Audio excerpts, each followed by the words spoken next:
Marwadi university మంచి భవిష్యత్తు కోసం తెలుగు విద్యార్థులు ఇష్టపడే యూనివర్సిటీ. కాల్ 9059052378 9059052379.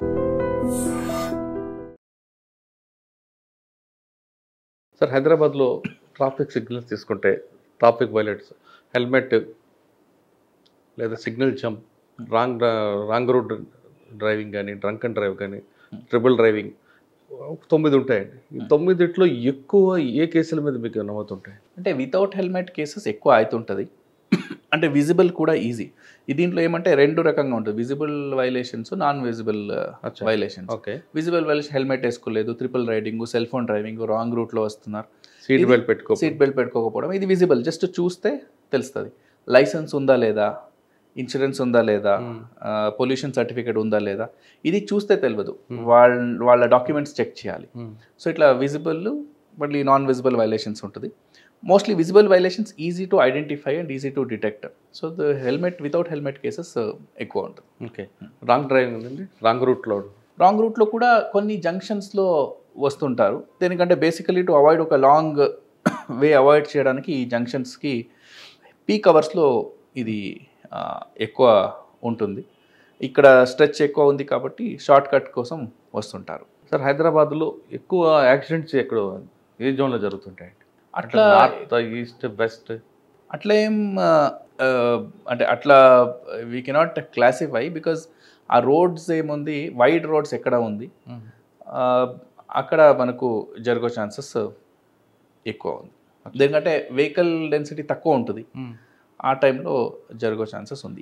ఈ స్లో మూవింగ్ వెహికల్స్ యాక్సిడెంట్స్ అయితే కూడా చిన్నగా టచ్ కావచ్చు, but there won't be any అంటే పర్సన్కి ఏం ఇంజురీస్ కాకుండా ఉంటుంది. సార్, రోడ్డు మీద వెహికల్ వెళ్తుంటుంది, ఒక యాక్సిడెంట్ అవుతుంది, మీరు అంటే మేజర్ ఆర్ మైనర్, అక్కడ ఉన్న డ్రైవర్ ఏం చేయాలి? రోడ్డు మీద ఆపి డిస్కస్ చేస్తే వెనక వాళ్ళందరికీ జామ్ అవుతుంది, అది చేయమంటారా? లేదు వెహికల్ పక్కకు తీసుకొని ఫోటో తీసుకొని కంప్లీట్ ఇవ్వమంటారా? ఇప్పుడు వెహికల్ యాక్సిడెంట్ అయింది వితౌట్ ఎనీ రీజన్, అంటే it's an accident, purely accident, and ఎవరికి ఇంజురీ కాలేదు. ఇంజురీ కాలేదంటే both of them they can claim insurance, వాళ్ళు రిపేర్స్ చేసుకోవచ్చు. ఎవరికైనా ఇంజురీ అయింది అని అంటే వాళ్ళు ఎవరి మిస్టేక్ అని ఉంటుంది, there is no agreement on with both of them, లేదు నీది మిస్టేక్ నాది మిస్టేక్ అని అట్లా అంటే ఇమీడియట్గా పోలీస్ స్టేషన్కి కాల్ చేస్తే, ఆల్మోస్ట్ అన్ని జంక్షన్స్లో మన ట్రాఫిక్ పోలీస్ సిబ్బంది ఉంటారు, దగ్గరలో ఉన్న వాళ్ళు వచ్చేస్తారు. పెట్రోల్ వెహికల్ కూడా దగ్గర వచ్చేస్తారు, వచ్చి వాళ్ళ ఫొటోస్ అన్ని తీసుకోండి, అది ఎంక్వైరీ చేసుకోండి. తర్వాత పోలీస్ స్టేషన్కి వచ్చిన తర్వాత what would be the reason అని దాని సీసీటీవీ ఫుటేజ్, మళ్ళీ స్కిడ్ మార్క్స్ ఎట్లా అయింది అని చూసి, ఎవరైనా ఐ విట్నెస్ ఉంటే వాళ్ళు రికార్డ్ చేసుకొని ఇచ్చేస్తారు. So better to call the police station. కానీ కొంతమంది రోడ్డు మీద వెహికల్ పెట్టి ఆర్గ్యూ చేస్తూ టైం అంతా వేస్ట్ చేస్తారు, వాళ్ళ వల్ల వేరే వాళ్ళకు కూడా ఇబ్బంది అవుతుంటాయి. అవును, అది కూడా వాళ్ళు కన్సిడర్ చేసుకోవాలి. ఎందుకంటే వాళ్ళిద్దరు మీద మోస్ట్ ఆఫ్ ద పబ్లిక్కి ఇబ్బంది అవుతుంది, అండ్ ఒక ఫ్యూ మినిట్స్ ట్రాఫిక్ ఆపితే కూడా చాలా వరకు జామ్ అయి ఉంటుంది, and it will affect hundreds of people. So అక్కడనే మరి పక్కనే ఇచ్చేసుకోండి. డిసగ్రిమెంట్ ఉంటే గొడవ చేయకుండా, వాళ్ళు లాని వాళ్ళ హ్యాండ్కి తీసుకోకుండా మన పోలీసుకి చెప్తారే ప్రొఫెషనల్గా మనం హ్యాండిల్ చేస్తాం. సార్, మనం తీసుకుంటే హైదరాబాద్ ట్రాఫిక్ ఇప్పుడు రోడ్ సేఫ్టీ మంత్ నడుస్తుంది కాబట్టి మీరు చేసిన ప్రోగ్రామ్స్ ఏంటి? రోడ్ సేఫ్టీ మంత్ భాగంగా ఎంటైర్ మంత్ మన awareness programmes, various programmes conduct చేస్తున్నాము.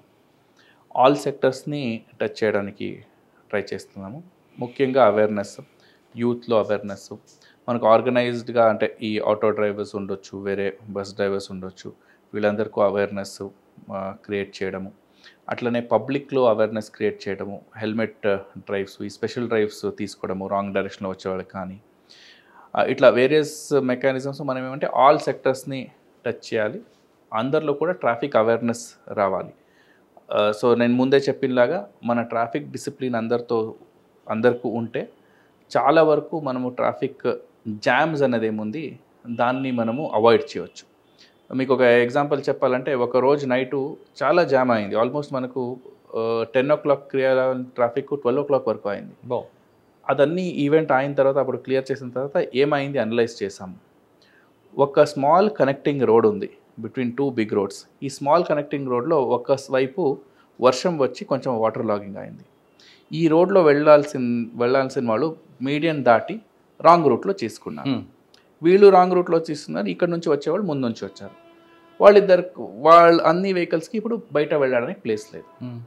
సో ఆ వెహికల్స్ తీయాలి అంటే ఇప్పుడు నాట్ పాసిబుల్. ఈ మిడిల్ ఆఫ్ ద రోడ్లో ఆపోజిట్ డైరెక్షన్లో ఉన్నారు, అటు ఇటు 2 సైడ్ మీడియన్స్ ఉంది. It was unavoidable situation just because lack of traffic discipline, lack of patience ఏమో. దాంతో మనకు ఎంతమంది థౌజండ్స్ ఆఫ్ రోడ్ కమ్యూటర్స్కి ఆల్మోస్ట్ 2 hours ఎక్స్ట్రా పడేది. అంటే ఏం చేశారంటే అశ్వని దాన్ని మళ్ళీ మనం వెనక నుంచి వెహికల్స్ తీసుకోవాలి, వేరే ప్లేసెస్లో స్టాప్ చేసి కొంచెము ఫ్రీ స్పేస్, బఫర్ స్పేస్ చేసి మళ్ళీ వీళ్ళని యూటర్న్ చేసి ఇటు నుంచి పంపించాలి. సో ఇట్ టుక్ అస్ అంటే so much of time. So ఇట్లా ట్రాఫిక్ డిసిప్లిన్, ఇండిసిప్లిన్తో కూడా మనకు ట్రాఫిక్ జామ్స్ అవుతాయి. కొంతమంది ఇప్పుడు సిగ్నల్లో వెయిట్ చేయకుండా రాంగ్ డైరెక్షన్లో వచ్చేస్తారు. అది నాట్ ఓన్లీ ఒకటి ప్రమాదకరం, ఒకటి ఇంకొకటి రైట్ డైరెక్షన్లో వెళ్తే వాళ్ళకి అన్నెసరీ డిలే. వీళ్ళు ముందు క్లియర్ అయ్యే వరకు దే కెనాట్ గో. ఇంకొక సిగ్నల్ జంప్ చేస్తారు, ఇంకేం ఆరెంజ్ ఒకటి చెప్తారు, రెడ్ అంటే గ్రీన్ అంటే స్టార్ట్ క్రాస్, ఎల్లో ఆరెంజ్ అంటే ఇంకా ఫాస్ట్గా వెళ్ళాలి అని, రెడ్ అంటే ఇంకా ఓవర్ స్పీడ్గా వెళ్ళాలి అని. అట్లా అంటే పబ్లిక్ ఆ పేషెన్స్ లేకుండా ఇంకో hardly 30 seconds 40 seconds. Red, green, orange ఈ మూడింటి గురించి చెప్పండి. రెడ్ అంటే స్టాప్, రెడ్ అంటే స్టాప్ చేయాలి. ఆరెంజ్ ఉంటే నెక్స్ట్ రెడ్ వస్తుంది, లేదంటే నెక్స్ట్ గ్రీన్ వస్తుంది. ఆ నెక్స్ట్ ఫేజ్కి మీరు ప్రిపేర్ కానివ్వండి. స్టాప్ అంటే స్లో డౌన్ చేసుకోవాలి అట్లా. ఇంకా గ్రీన్ అంటే దే కెన్ గో అని. Okay. At the same time red blink, orange blinking ఉంటుంది, అంబర్ బ్లింకింగ్ ఉంటే రెడీ టు వెయిట్ చూసుకోండి వెళ్ళండి. అంటే నైట్ టైం ఎక్కువ వెహికల్స్ ఉండదు కాబట్టి బ్లింకింగ్లో పెట్టుంటాం, unnecessarily why to stop the traffic అని. ఆ బ్లింకింగ్లో పెట్టినప్పుడు వాళ్ళ జంక్షన్లో ఒక్క ఫ్యూ సెకండ్స్ ఆగి లెఫ్ట్ రైట్ చూసుకోండి వెళ్ళండి. మీకు ఎక్కువ సూర్యాపేట హైవే మీద కనిపిస్తుంటాయి, ఎస్పెషల్లీ ఇక్కడ క్రాసింగ్స్ ఉంటుంది అక్కడ పెట్టుంటాం. సార్ సింగిల్ రైట్ లైన్ వేరు, డబుల్ లైన్ కనిపిస్తుంది. డబుల్ లైన్ కూడా క్రాస్ చేయాలా లేదా సింగిల్ లైన్లో కూడా మనం క్రాస్ చేయవచ్చు? అంటే బ్రోకన్ లైన్స్ ఉంటుంది, బ్రోకన్స్ లైన్ ఉన్నప్పుడు లేన్ క్రాస్ చేసుకోవచ్చు, సాలిడ్ లైన్స్ ఉన్నప్పుడు లేన్స్ క్రాస్ చేయొద్దు. సార్ ఇప్పుడు ఇంకొక ప్రాబ్లం కనిపిస్తుంది. మీకున్న సర్వీస్ ప్రకారం అంటే గతంలో ఉన్న కమిషనర్ అందరూ కూడా మెయిన్ జంక్షన్లో traffic violators educated, non educated, below educated తీశారు. మీకున్న అనుభవంలో హైదరాబాద్లో ట్రాఫిక్ వైలేటర్ అందరూ కూడా ఎడ్యుకేటెడా, ఎబో ఎడ్యుకేటెడ్? మ్యాక్సిమం అందరు కూడా ఎడ్యుకేటెడే ఉన్నారు.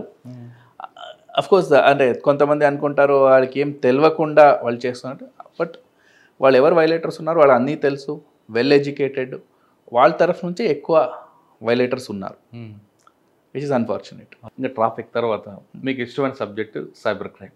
సైబర్ క్రైమ్ మీరు సిరిసిల్ల ఉన్నప్పుడు ఎక్కువగా ఆన్లైన్ ఫ్రాడ్ అనో లేదా జాబ్ ఫ్రాడ్ ఇవన్నీ ఉండేవి. ఇప్పుడు దాన్ని చేంజ్ అయిపోయి ట్రెండింగ్ క్రైమ్లో చాలా వచ్చాయి, డిజిటల్ అరెస్ట్ అని, హనీ ట్రాప్ అని ఇటువంటి వచ్చాయి. వీటి మీద మీ ఫోకస్ ఏంటంటే పబ్లిక్ ఏ విధంగా ఉండమంటారు, అవేర్నెస్ ఏం చేస్తారు, పబ్లిక్ ఎలాంటి జాగ్రత్తలు తీసుకోవాలి? అదే ఇప్పుడు మీరు చెప్పినలాగా దీనికి ముందు ఉండే ఏదో ఒక కమోడిటీ మాకు మార్కెట్లో ఇంత ప్రైస్ ఉంది బట్ వాళ్ళు చాలా తక్కువ రేటుకి ఇస్తున్నారు, ఇప్పుడే బుక్ చేయండి కొంచెం అడ్వాన్స్ ఇచ్చి అని. సో అట్లా కూడా చీట్ చేసేవాళ్ళు ఉన్నారు. ఇప్పుడు డిజిటల్ అరెస్ట్ అని వచ్చింది. మీ ప్యాకెట్ దొరికింది ఏదో ఎయిర్పోర్ట్లో మనం పట్టుకున్నాము, ఆ ప్యాకెట్లో ఇల్లీగల్ మెటీరియల్స్ ఉన్నాయి, డ్రగ్స్ ఉన్నాయి, సో మీరు అరెస్ట్ చేస్తామని చెప్పి వాళ్ళు అక్కడి నుంచి ఒకరు చెప్తారు, తర్వాత ఇంకొకరు వీడియో కాల్ చేసి పోలీస్ యూనిఫామ్లో ఉంటారు, వాళ్ళు గట్టిగా క్వశ్చన్ చేస్తారు.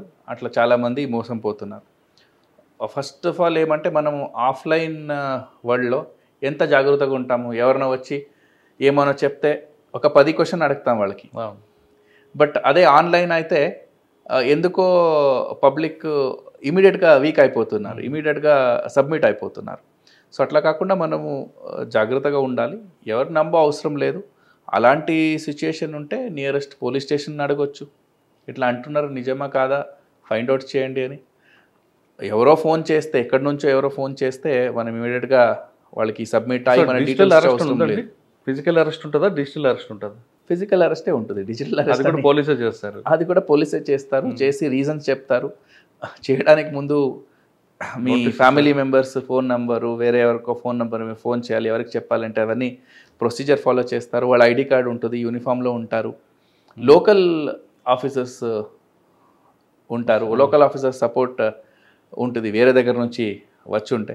ఇప్పుడు అట్లా కాకుండా ఫోన్లోనే అరెస్ట్ చేస్తాము, ఫోన్లోనే మీరు బిజీ చేస్తారు. ఫస్ట్ ఆఫ్ ఆల్ ఆ ప్యాకెట్ మనదే కాదు అన్నప్పుడు మనం ఎందుకు భయపడాలి? When we are on the right side of the law భయపడే అవసరం లేదు. దొరికింది అంటే నాది కాదు, అది ఎవరు పంపించారు వాళ్ళని అరెస్ట్ చేయాలి, నేనే వాపస్ కంప్లైంట్ ఇస్తాను మీ మీద, ఎట్లా అది నా పేరు మీద ఎట్లా వచ్చింది అది అడగాలి. అంటే లాజికల్లే కదా, ఏదో కొరియర్ వచ్చింది అని అంటారు, ఏదో ఒక కంపెనీ పేరు చెప్పి ఈ కంపెనీ నుంచి కొరియర్ వచ్చింది, ఆ కొరియర్ పట్టుకున్నప్పుడు దాంట్లో డ్రగ్స్ ఉంది అని అంటారు. అది మీరు బుక్కే చేయకపోతే మీకు అది డ్రగ్స్ అంటే ఏమని తెలియదు, అలవాటు లేదు, ఏం లేదు అని అంటే మళ్ళీ ఎందుకు దానిపైన అంత టెన్షన్ అవసరం లేదు. అది ఏమేమి ఉంటే కూడా దానికి ప్రొసీజర్ ఉంటుంది. ఇఫ్ ఇట్ ఈస్ రాంగ్, మీది కాదు, వేరే వాళ్ళు ఎవరో మీ పేరు మీద పంపించారంటే కూడా law will take its own, ఇది తెలిసిపోతుంది, మన ఇన్వెస్టిగేషన్లో తెలిసిపోతుంది. సో అంత పానిక్ అయ్యో అవసరం లేదు. బట్ ఆ యూనిఫామ్లో చూసి వాళ్ళు ఎవరో వేరే దగ్గర నుంచి, ఢిల్లీ నుంచి మాట్లాడుతున్నాము, సిబిఐ నుంచి మాట్లాడుతున్నాము అని, క్రైమ్ బ్రాంచ్తో మాట్లాడుతున్నాము, ఢిల్లీ పోలీస్ నుంచి మాట్లాడుతున్నాము, ఏదో ఒక స్టేట్, వేరే స్టేట్ చెప్తే ఐడియా లేకుండా వీళ్ళు వేరే దగ్గర నుంచి వస్తారేమో అని అంటుంటారు. అది అట్లా కాకుండా మన తెలంగాణ పోలీస్ కన్సల్ట్ చేయాలి. లోకల్ పోలీస్ స్టేషన్కి కాల్ చేసి అడిగితే కూడా చెప్తారు డీటెయిల్స్.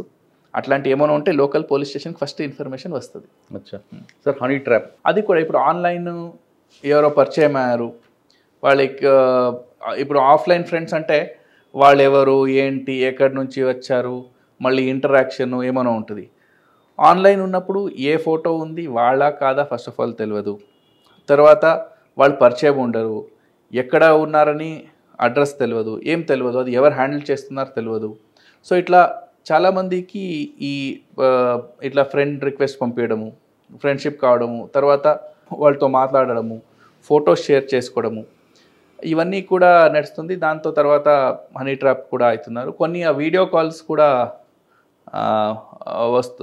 వస్తుంది, కొన్ని కేసెస్ కూడా అట్లాంటిది కూడా ఉంది. ఆ వీడియో కాల్ చేసినప్పుడు అక్కడ ఆపోజిట్ సైడు ఎవరు ఉంటారు, పర్సన్ నూడ్గా ఉంటారు, ఉంటే ఇమీడియట్గా ఈ వీడియో కాల్ తీసిన తర్వాత ఇమీడియట్గా స్నాప్షాట్ తీసుకుంటారు. ఆ స్నాప్షాట్ తీసుకోండి, మళ్ళీ కంప్లైంట్ ఇస్తాను, లేదంటే మీ ఫ్యామిలీ మెంబర్స్కి పంపిస్తానని బ్లాక్మెయిల్ చేయడము, ఇవన్నీ కూడా చేసి దాంతో ఎక్స్టార్షన్ కూడా చేస్తున్నారు. ఆన్లైన్ కొంచెం చాలా జాగ్రత్తగా ఉండాలి. మన పర్సనల్ ఇన్ఫర్మేషన్ ఎప్పుడు కూడా డిస్క్లోజ్ చేయవద్దు. ఇప్పుడు కొంతమంది ఎవ్రీ ఫ్యూ మినిట్స్ అప్డేట్ చేస్తుంటారు, I'm at airport, I'm at this hotel, I'm at ఇది అని. సో మన ప్రైవసీ కూడా మనం మెయింటైన్ చేయాలి. సో దాంతో వాళ్ళు ఏం చేస్తున్నారు, ఎక్కడ ఉన్నారు, ఊర్లో ఉన్నారా లేరా, ఇప్పుడు ఒక దొంగతనం చేయాలి అంటే వాళ్ళ ప్రొఫైల్ ఫాలో చేస్తుంటే నేను లేదు, I'm at the airport, I'm at so and so place, so and so state అంటే ఇంట్లో ఎవరు లేరని తెలిసిపోతుంది. సో అట్లా చాలా ఇన్ఫర్మేషన్, అన్నెసరీ ఇన్ఫర్మేషన్ మనం బయట పెడుతున్నాం. ఓకే, అలా చేయకుండా ఉండాలంటారు. చేయకుండా ఉండాలి. అండ్ ఇంకొకటి ఏమంటే ఆ ఫేమ్ ఏముంది సోషల్ మీడియాలో, ఆ ఫేమ్ గురించి చాలామంది వేగపడుతున్నారు. అంటే ఎంతమంది ఫాలోవర్స్, ఇంతమంది లైక్ చేయాలి, ఆ లైక్ చేయడానికి మనం ఏమానో కొత్తది చేస్తాము. ఇప్పుడు ఈ ట్రెజర్ అంటని కొంతమంది అక్కడ డబ్బులు పడేసాను అని సోషల్ మీడియాలో పెట్టడము, ఇట్ ఈస్ జస్ట్ ఫర్ వాళ్ళకి ఏమంటే లైక్స్ వస్తాయి, ఇది వస్తాయి, సోషల్ మీడియాలో దే గెట్ సమ్ పేమెంట్, ఇవన్నీ ఉంటుంది. బట్ దాన్ని ఫాలో చేసుకొని అందరూ కూడా అట్లనే చేయడానికి వెళ్తే వాళ్ళ కెరియర్ కానీ వాళ్ళ లైఫ్ కానీ దాంట్లో it is not good for them. Okay, especially youth. Okay.